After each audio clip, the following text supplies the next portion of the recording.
Historia, libros y banderas, el podcast de agricultura sobre nuestro pasado, política, textos y propuestas para conocer y comprender los grandes cambios que vive Chile y el mundo. El historiador y académico Alejandro San Francisco, junto a un invitado, con una relajada pero profunda conversación, analizarán los cambios que vive hoy nuestra sociedad. Historia, libros y banderas, con el historiador y académico Alejandro San Francisco. En CMPC llevamos un largo camino fortaleciendo nuestro trabajo, lo que nos ha permitido desarrollar distintas iniciativas junto a comunidades, por ejemplo, con la recuperación de un árbol extinto o el restablecimiento de agua potable en zonas rurales, la conexión del turismo y cultura a través de una sola ruta, o también el desarrollo de envases reciclables y amigables con el medio ambiente. Son esos y otros desafíos los que hoy nos permiten creer en el valor de las soluciones inspiradas en la naturaleza. CMPC, creando valor natural. Conoce más en cmpc.com. Hola, ¿cómo están? Bienvenidos a este nuevo podcast Historia, Libros y Banderas.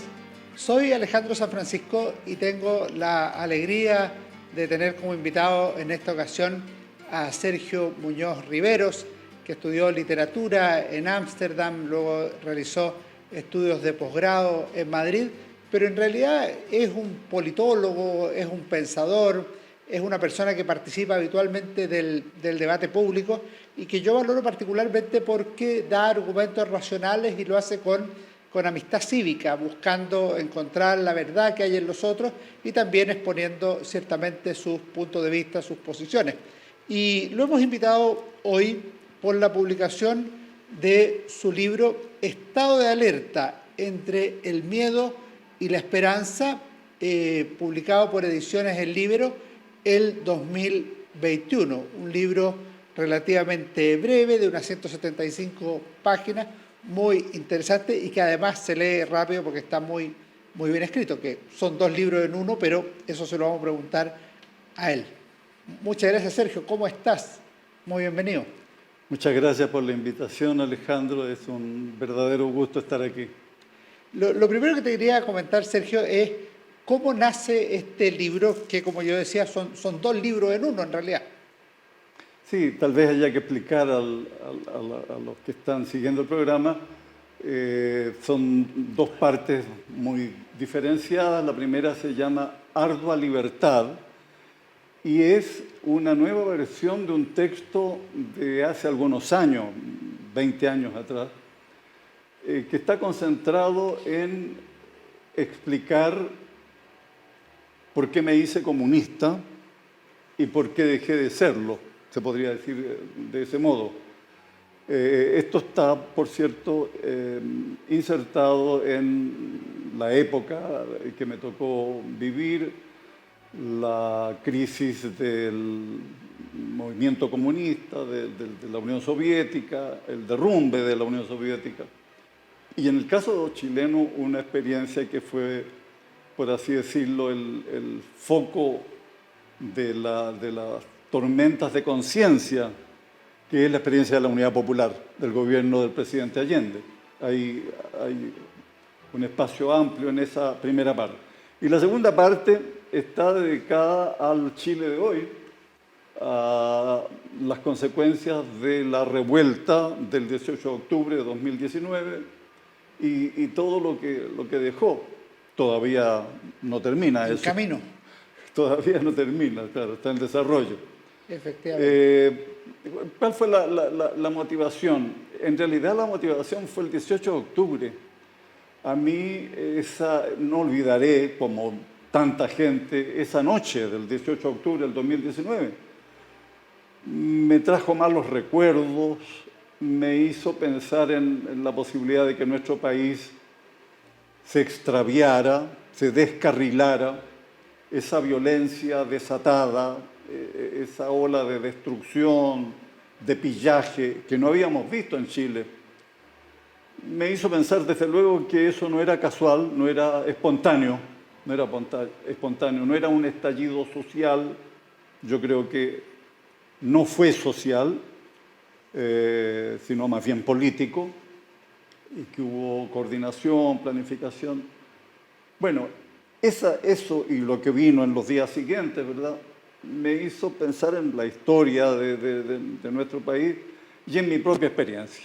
Perfecto. Y por lo tanto la posibilidad de evitar, en la medida en que uno puede ayudar a que el país tropiece 2 veces en la misma piedra. Quería partir por el comienzo, por la primera parte. ¿Cómo te haces comunista y qué significaba ser comunista? Pues la verdad es que el compromiso partidista era muy fuerte en el siglo XX, en varios partidos, pero el Partido Comunista en particular. Sí, el Partido Comunista de Chile es uno de los más antiguos en nuestro país, junto con el Partido Radical, ¿verdad? Ya 100 años, o más de 100 años. Y fue una fuerza muy gravitante, muy importante, tiene una historia respetable desde el punto de vista de su incidencia en la organización del movimiento obrero, ¿verdad? La figura de Luis Emilio Recabarren, que es una figura interesante, muy respetable. Y yo ingresé a las filas de la Juventud Comunista en los años 60, cuando el Partido Comunista venía saliendo de una ilegalidad, la ilegalidad del periodo de González Videla. Era un partido que había sufrido persecuciones, ilegalización, y que al parecer estaba sacando conclusiones de esa experiencia, ¿verdad? Valoración de las libertades, de los espacios de acción pública ganados. Ese partido empieza a ganar influencia en los años 60, en las elecciones parlamentarias, obtiene una importante representación. Y era un partido que empieza a explorar lo que se llamaba en ese tiempo la vía no armada hacia el socialismo, la vía pacífica. Chilena, sí. Claro, que era una combinación de lucha parlamentaria, lucha sindical, acción cultural, ¿verdad? Hablábamos antes del programa sobre algunas de las publicaciones del Partido Comunista, un partido con influencia en el mundo de la cultura, artistas, intelectuales, bueno, el partido de Pablo Neruda, sí, para decirlo en síntesis, ¿verdad? Además de la nueva música chilena, el nuevo cine. Eso es posterior, pero la figura de Neruda, sin duda, irradiaba mucho. Digamos que un joven como yo, un joven estudiante, decía, bueno, si Neruda está en este partido, ¿verdad?, debe tener muy buenas razones, muy buenos motivos.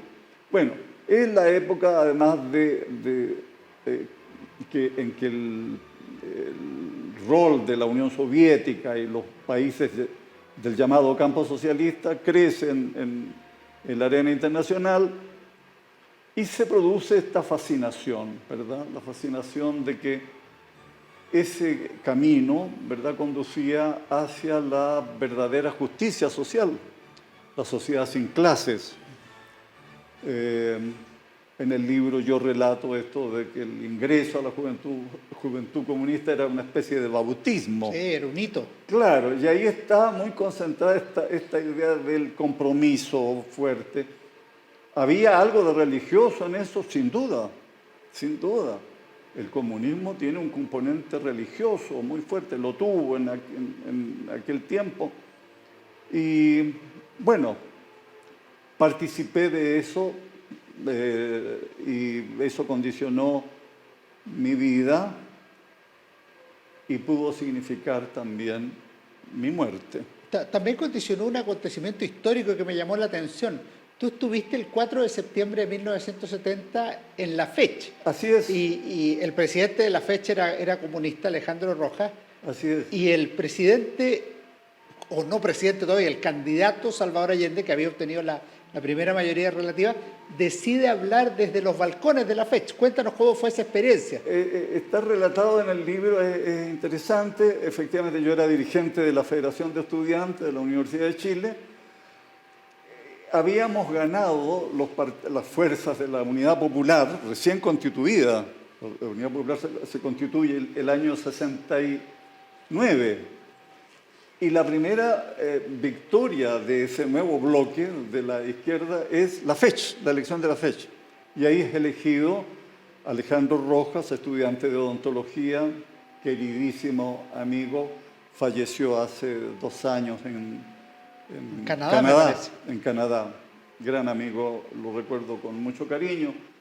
Y estábamos ese día del 4 de septiembre, que fue la elección presidencial, siguiendo los cómputos, bueno, y nos enteramos ya de que Allende había obtenido la primera mayoría relativa. Y ya a las 8 o 9 de la noche llega al local de la FECH un representante de Allende, el doctor Paredes, que era su secretario, la persona más cercana a él, a decirnos que Allende quería hablar desde los balcones de la FECH. Para nosotros un honor, ¿verdad? Y teníamos que habilitar el segundo piso de la FECH, que estaba un poco abandonado, sucio.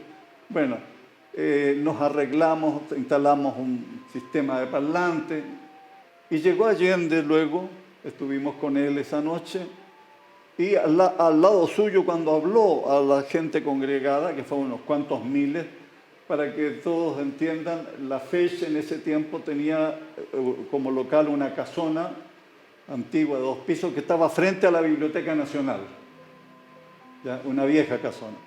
Y ahí se congregaron unos cuantos miles de personas, partidarios de la Unidad Popular, de Allende.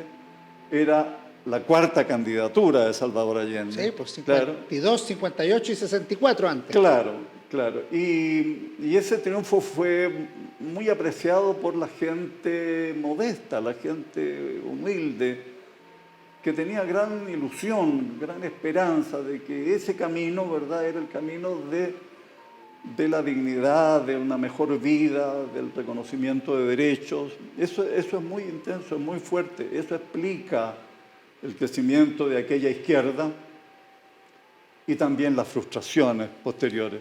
Eso te iba a preguntar, ¿cuándo te das cuenta tú que el camino esperado por la vía chilena del socialismo no va a terminar en la felicidad que se presumía en 1970, sino que probablemente en una frustración o incluso en una guerra civil o golpe de Estado?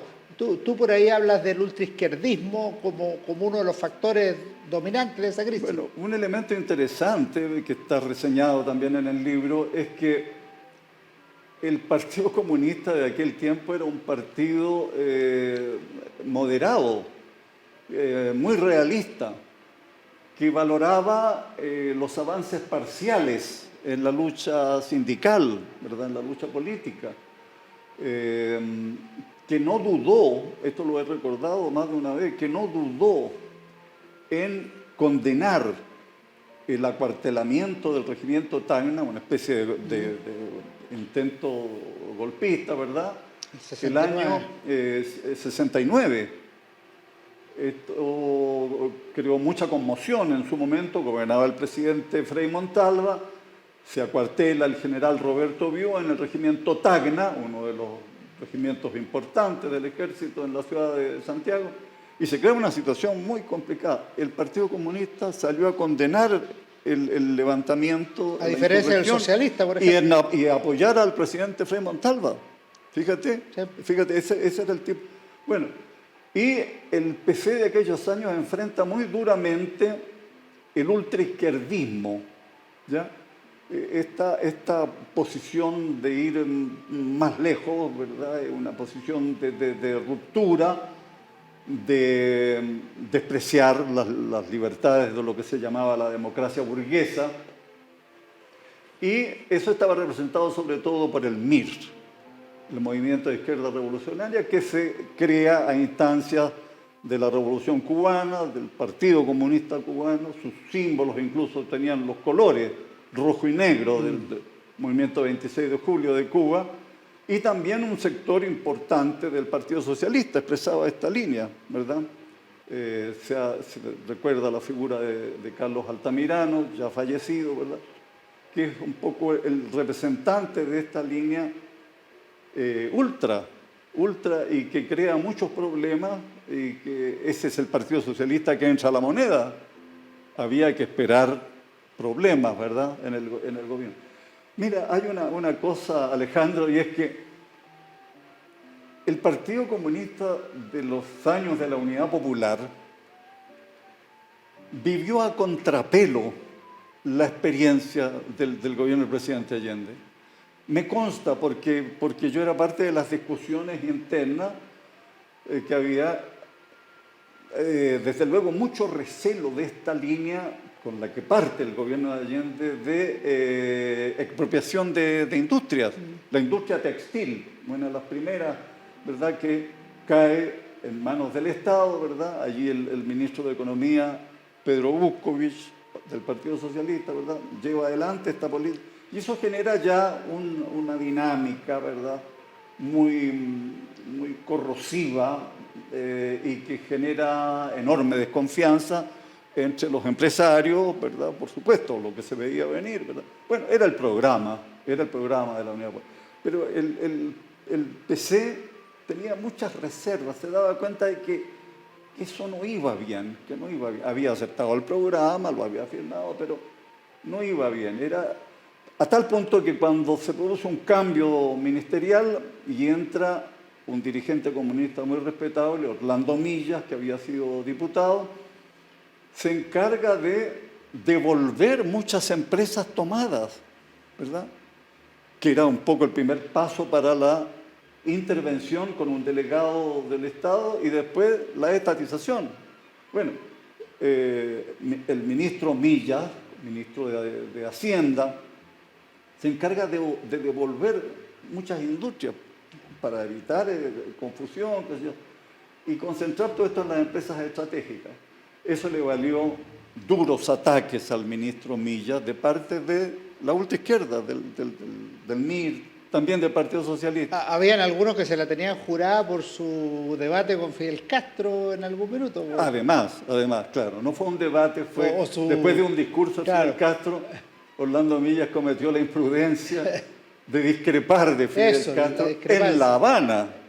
Ni más ni menos. Y los que discrepaban de Fidel Castro lo pasaban mal después, claro. Hay varias páginas dedicadas a esa figura lamentable que fue Fidel Castro, lamentable para el pueblo cubano y para América Latina también. Hay mucho daño causado en nombre de la gran causa, la causa de la libertad, de la liberación. De la revolución. El 11 de septiembre del 73 marca un cambio radical, profundo para Chile, obviamente también para los comunistas. Por un lado, por la persecución que ustedes, por lo que leo en el libro, esperaban que sería corta y mantendrían una cierta presencia o actividad. Y después también por una segunda cosa que es muy dramática en el libro, es por esa generación que se ve forzada a esta nueva política del Partido Comunista, que es el uso de todas las formas de lucha para derrocar a la dictadura, que los lleva a formar el Frente Manuel Rodríguez, el 81. Sí. Sí, bueno, el golpe de Estado fue la ruptura de las ilusiones, fue el encontronazo con la realidad. El encontronazo con la realidad.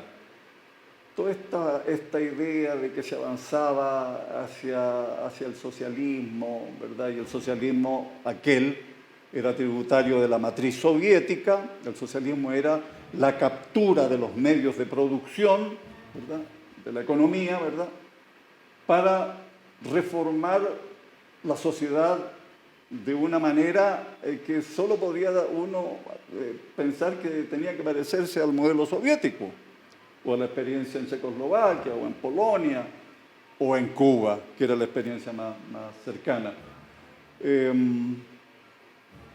El golpe significó, bueno, de inmediato la pérdida de muchas vidas, ¿verdad? Yo no puedo olvidar que el día 10 de septiembre, lunes, la noche del 10 de septiembre, salí del local de las Juventudes Comunistas que estaba en la Avenida República, conversando con Víctor Jara.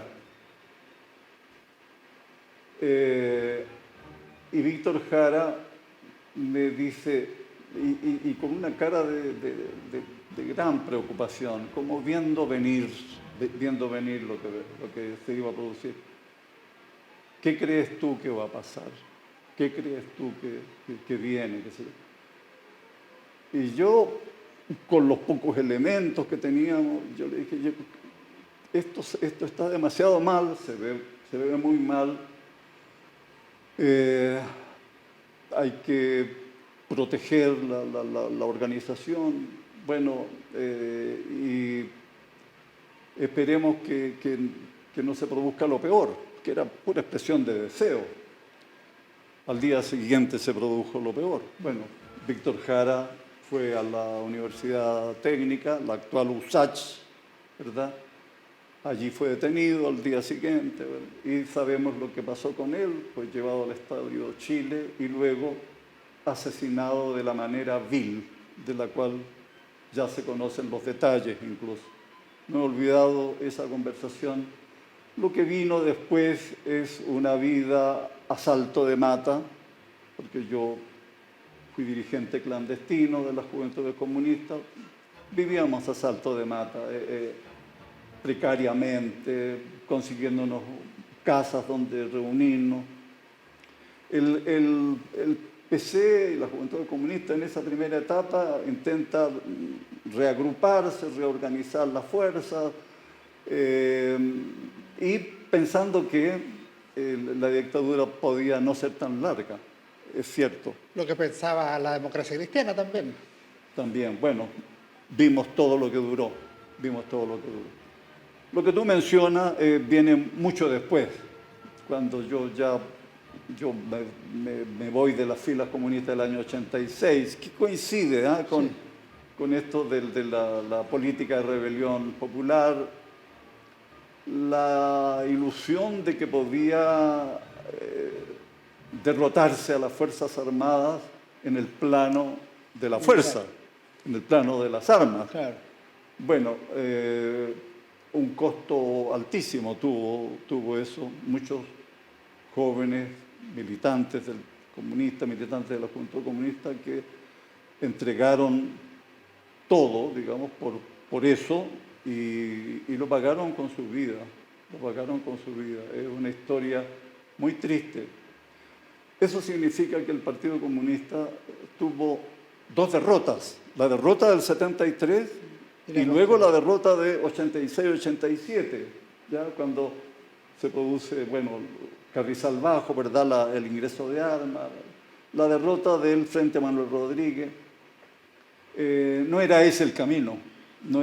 Y eso coincide el 87 con tu salida del Partido Comunista. ¿Qué te lleva a renunciar? Esta es la última pregunta sobre el primer libro, por decirlo.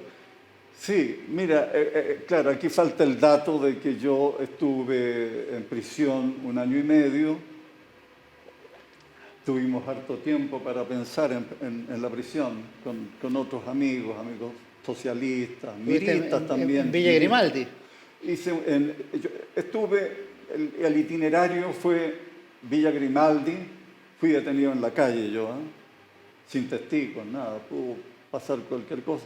Villa Grimaldi, después 4 Álamos, después 3 Álamos, después un tiempo en el campo de prisioneros de Puchuncaví, que estaba controlado por la Infantería de Marina.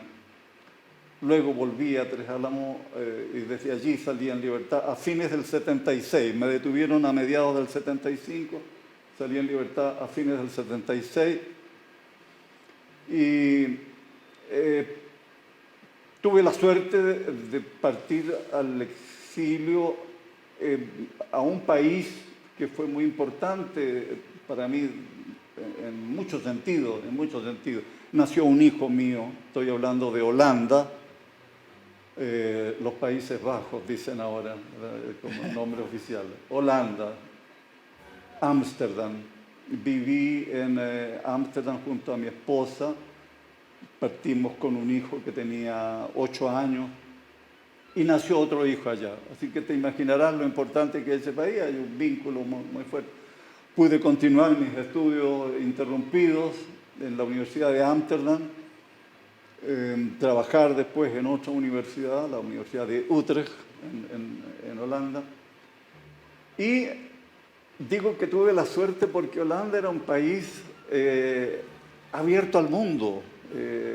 Las corrientes de aire, digamos, iban por todos lados, las corrientes culturales, el debate de ideas. La crisis del socialismo real la observo muy de cerca desde Holanda, ¿ya? La experiencia, por ejemplo, en Polonia, con el sindicato del Lech Walesa. Solidaridad, ¿verdad? Yo conocía los despachos de los reporteros de la televisión holandesa cotidianos de lo que estaba pasando en Polonia. Bueno, pude viajar en misión política todavía en ese tiempo a Hungría, a Checoslovaquia, a Bulgaria. Antes había conocido Yugoslavia. Y ahí había ya suficientes elementos para hacerse una idea. Para desencantarse. Y claro, para llegar a una conclusión básica. Yo no quiero esto para mi país. Era muy básica, no quiero esto. Es decir, el monopolio del poder, el partido único, la economía en manos del Estado, la persecución política a los disidentes. En ese periodo yo empiezo a conocer mucho del mundo de los disidentes en la Unión Soviética, en Checoslovaquia. Empiezo a admirar inmensamente la resistencia de toda esa gente al totalitarismo. Una figura ejemplar, Václav Havel, dramaturgo checoslovaco en ese tiempo, y que después, cuando se produce la caída, ¿verdad?, del régimen comunista, pasa a ser presidente de la nueva Checoslovaquia. Un intelectual gobernante. ¿Cómo? Un intelectual gobernante. Así es. Fue una experiencia muy, muy interesante. Viví también, seguí muy de cerca la transición española. Ya. La transición española. Y eso aportaba también muchas enseñanzas. Fíjate cómo se sale del franquismo, de la dictadura franquista, ¿verdad?, a la democracia, ¿verdad?, a través de la monarquía parlamentaria, un camino también singular, como fue singular el nuestro, muy singular. Bueno, por lo tanto, cuando regreso a Chile el año 84, yo había ya dejado de ser comunista desde el punto de vista intelectual, ¿ya?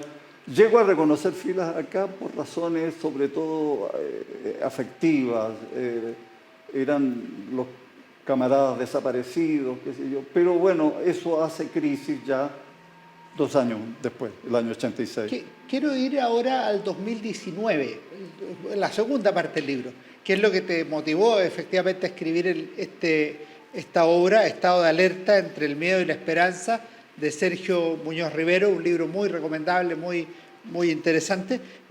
Yo, Sergio, te quería preguntar cómo ves tú el 18 de octubre, porque tú dices que no es un estallido social, sino que lo ves más bien político. Yo te confieso que yo creo que es una revolución y podemos evaluar qué es una revolución. ¿Cómo ves tú el 18 de octubre y sus consecuencias? Bueno, aquí tengo que hacer publicidad a otro libro mío. Yo me atreví a publicar, fíjate, en enero del 2020, mis primeras reflexiones sobre el 18 de octubre, un libro que se llama La democracia necesita defensores, que lo publicó también Ediciones El Libro. Ese libro partió en la noche del 18 de octubre. Yo tenía la misma ansiedad, la misma angustia que muchísima gente. Y una manera de calmar esa ansiedad fue ponerme a escribir. De eso salió un texto que publicó El Mercurio 2 días después. Y ese texto es la base después de lo que seguí elaborando, ¿verdad?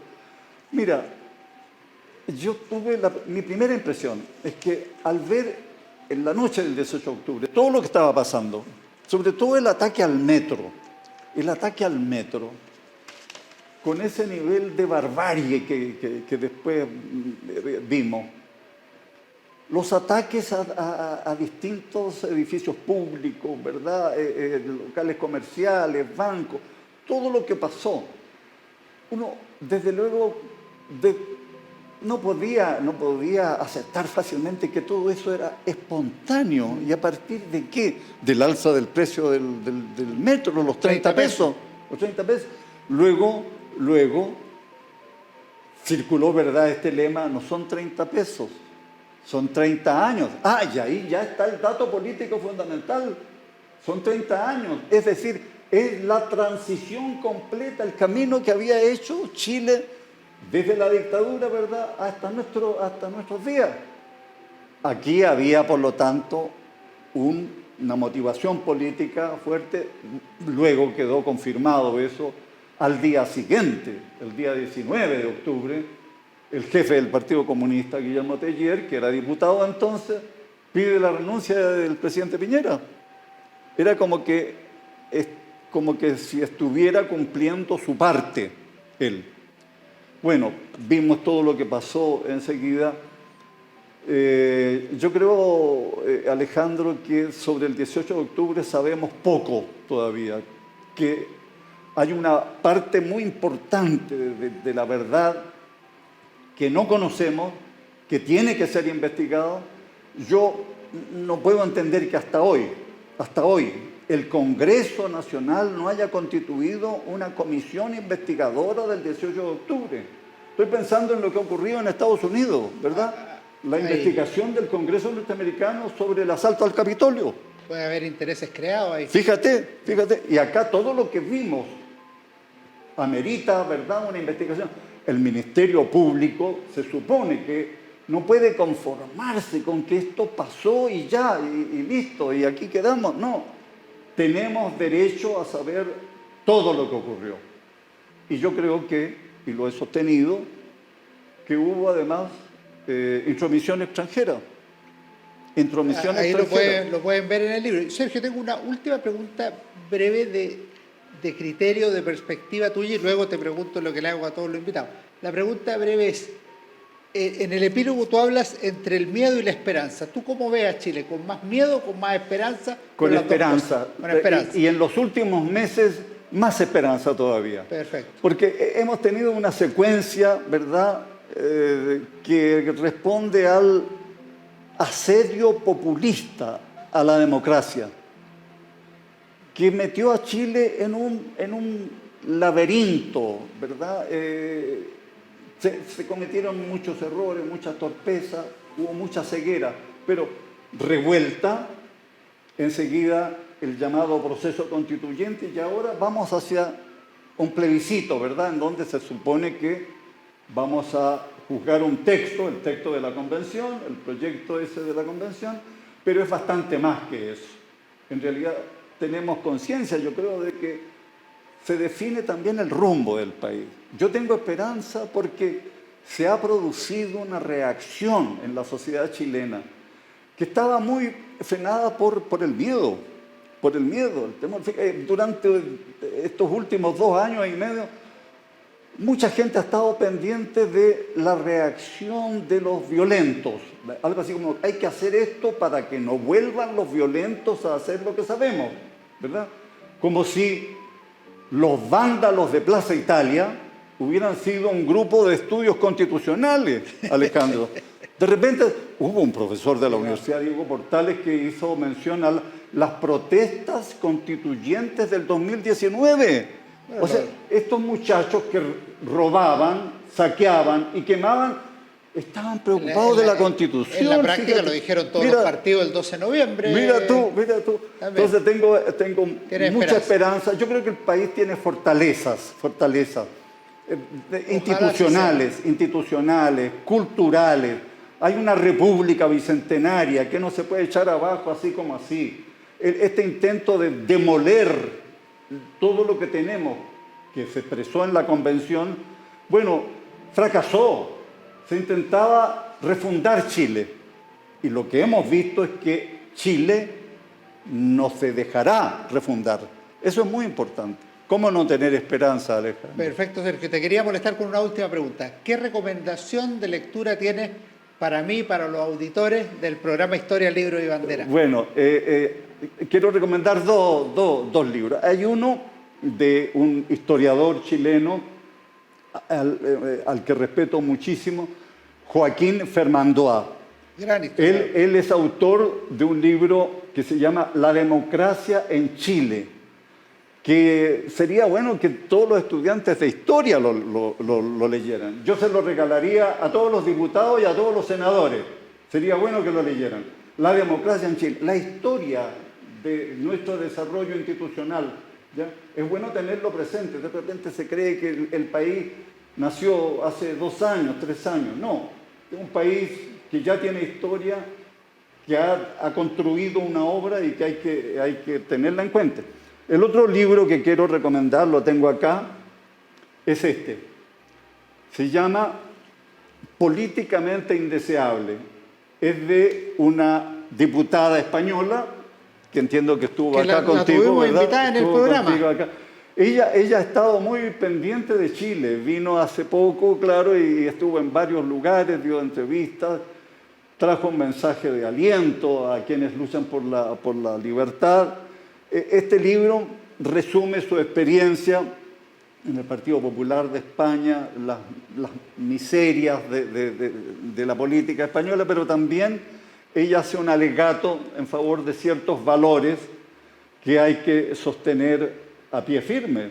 La autonomía de las personas, la libertad, la democracia representativa, la democracia liberal, ¿verdad? Que al final es la que conocemos, la que existe, la verdadera, ¿verdad?